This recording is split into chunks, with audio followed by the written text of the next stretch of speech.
This is The Herd. Wherever you may be and however you may be listening, we are live hour 2 in Los Angeles on iHeartRadio, Fox Sports Radio, and FS1. Joy Taylor is joining me as always. Michael Rappaport, Crazy Michael, is going to be joining us, who looks like Brian Scalabrine but is not. Cannot play basketball like Brian Scalabrine. Mark Dominic, my friend, used to be the Tampa Bay Buccaneer general manager. Working with him at the other place. He'll be joining us in about 40 minutes. There's a lot of free agent talk out there. I told you the Russell Wilson rumor that's out there, Antonio Brown, Odell Beckham rumor, New England. These things are gaining steam. And, you know, it's the old smoke, fire. Where there's smoke, there's fire. If you hear stuff, that's because agents have leaked it somewhere. Stories get out when people want stories out. That's why I've always said, you know, when you JFK, they make movies about it. If there was a secret, nobody would have been able to keep the secret on that thing. Well, apparently, if an agent wants a story out, just pass it on over to your Colin Cowherd here. I DM'd one friend. That's still keeping a secret. I told a friend, don't tell anybody. I am human. You dangle a cheeseburger in front of me, I'll take a bite of it.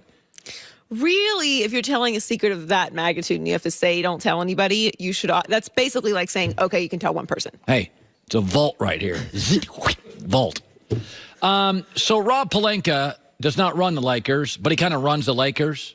Not to say that Magic's a figurehead or LeBron isn't important, but Rob Pelinka's making the phone calls and doing the scouting, international scouting, drafting the players. And Rob Pelinka said recently about his Lakers is, you don't want to play us in the first round. We could be dangerous. And I know I live in Los Angeles, and you think I'm a Laker and a LeBron homer, but I'm not really. I told you he was going to end up here, and he did. I'd be a homer if I told you he was going to end up here, and he ended up in Philadelphia.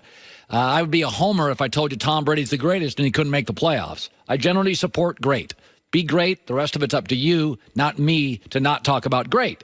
I don't think the Lakers are great. I do think they're going to make the playoffs because the Clippers traded Tobias Harris. And here's the current Western Conference standings. Warriors, Nuggets, Thunder, Blazers, Rockets, they're all playoff teams. The Jazz, Spurs should be playoff teams unless they melt.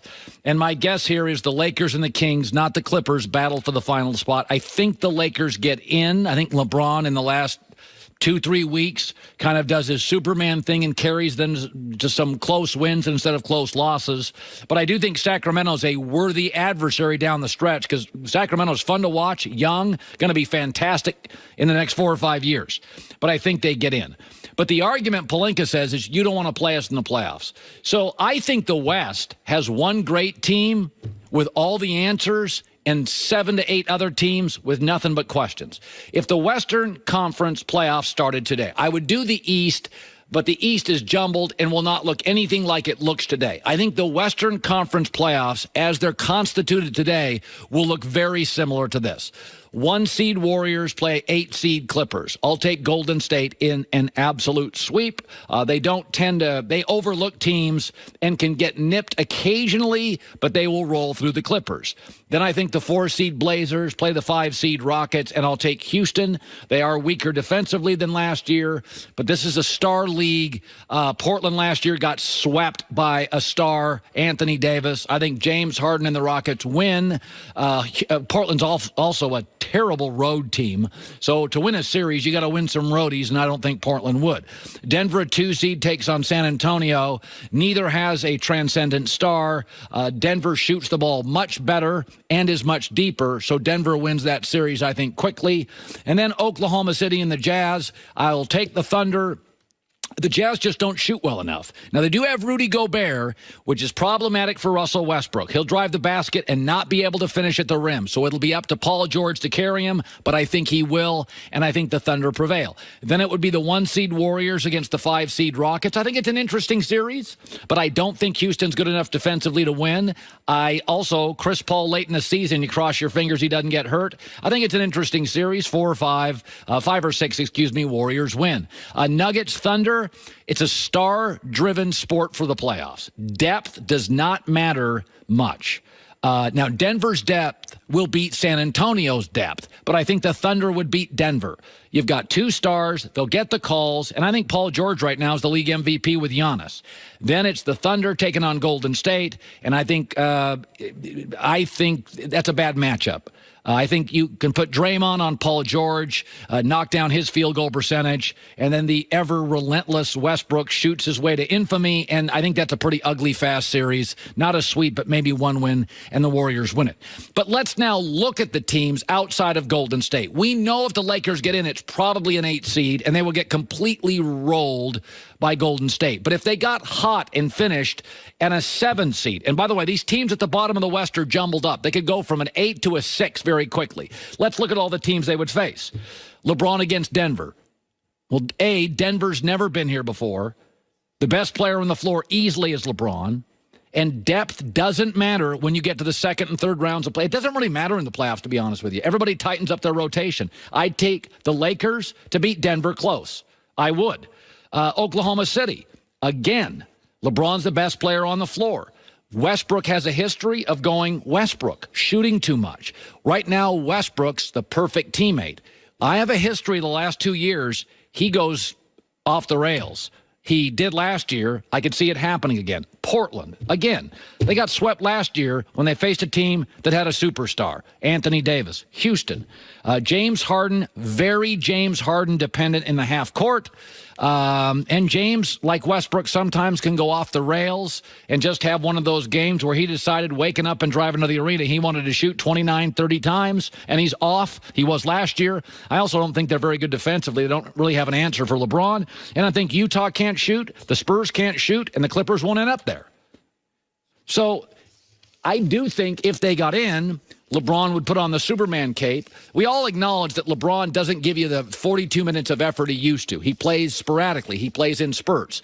And we also know that in January, February, LeBron always downshifts. I do think if the Lakers can sneak in. Now, Vegas doesn't think they will because they have 25 less, 17 against playoff teams. And of the 8 non-playoff teams they face, 6 are on the road. I just have a hunch LeBron puts on the cape and gets them in. But I do think outside of Golden State, all it takes is for the Jazz and the Spurs to go into get mired in little slumps here, which is very possible. Neither can really shoot. They don't have shooters on the roster. You can end up in a 4-game losing streak really quickly if you don't have somebody to save you on a nightly basis shooting. And I think the Lakers could make it uncomfortable for everybody except Golden State. I want to shift to this. I saw this story. There was a narrative last year.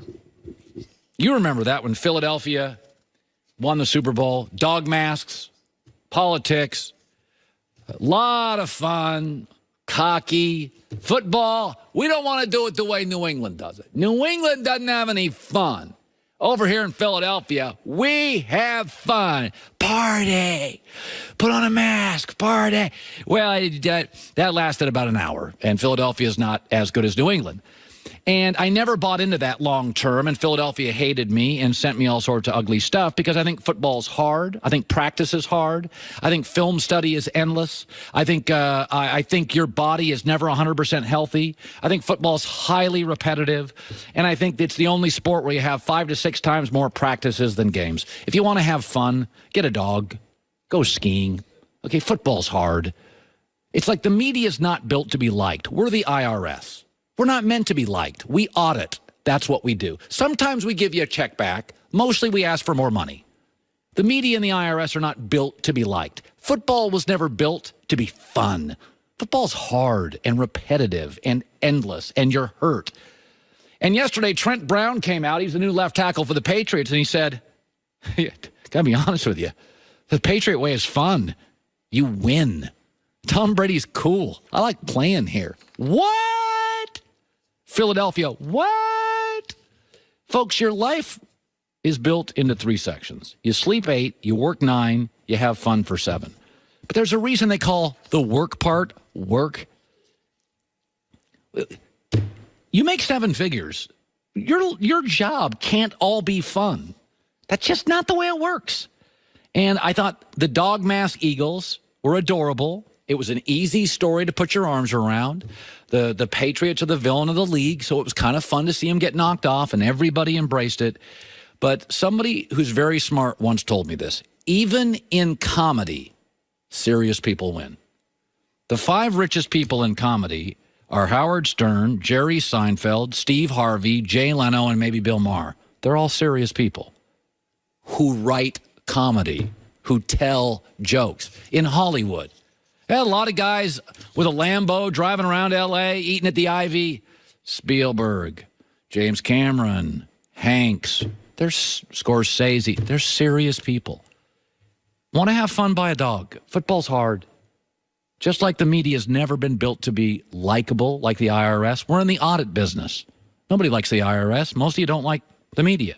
We're not built to be liked. Okay? Football's not built to be fun.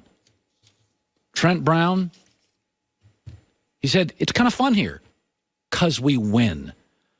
Football has moments that can be fun/funny, but they almost always come with one thing: winning. Average and losing football stinks. The sport is at its best endlessly repetitive, physically daunting, and hard. Coming up next, Michael Rappaport. I told him, don't bring a 91-mile-an-hour fastball in here. Mid-90s or I'm going to knock it out of the park. Don't throw a backdoor slitty doing 78 miles an hour. That's a wrong show. He better bring his A game. The latest data breach affected emails and email passwords on 2.2 billion accounts. It's worth remembering. If you don't currently use a different password for every website or service, you better make your change now. You know, I always use Las Vegas 123. I'm going to have to change all of those. I'm really going to have to make some alterations.